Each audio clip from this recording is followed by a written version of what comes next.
पंजाब के स्टूडेंट्स और नौजवानों के लिए बहुत बड़ी खुशखबरी है।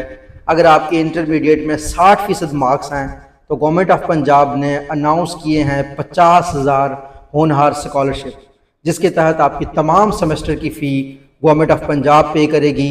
आपने एडमिशन लेना है यूनिवर्सिटी में और होनहार स्कॉलरशिप के लिए अप्लाई करना है। 50,000 स्कॉलरशिप्स बहुत बड़ी बात है और इस वजह से आप मर्सन यूनिवर्सिटी मुल्तान में, भले आप BBA में अप्लाई कर रहे हैं, BBIT में, BS एंटरप्रेन्योरशिप में, किसी भी सब्जेक्ट में आपने अप्लाई किया है, इंशाअल्लाह ताला आपकी इस दफ़ा जो फ़ी है वो गवर्नमेंट ऑफ पंजाब देगी 4 साल। तो साथ साथ आप स्किल्स लर्न कर सकते हैं, IT में अपनी स्किल्स इंप्रूव कर सकते हैं, लैपटॉप्स मिल रहे हैं पंजाब के स्टूडेंट्स को। तो बहुत बड़ी अचीवमेंट है मैडम CM की, और पंजाब के तमाम जितने भी नौजवान हैं उनका हक है कि वो ग्रो करें। और हुकूमतें भी आजकल के दौर में वही कामयाब होती हैं जो अपने स्टूडेंट्स के बारे में, नौजवानों के बारे में सोचती हैं।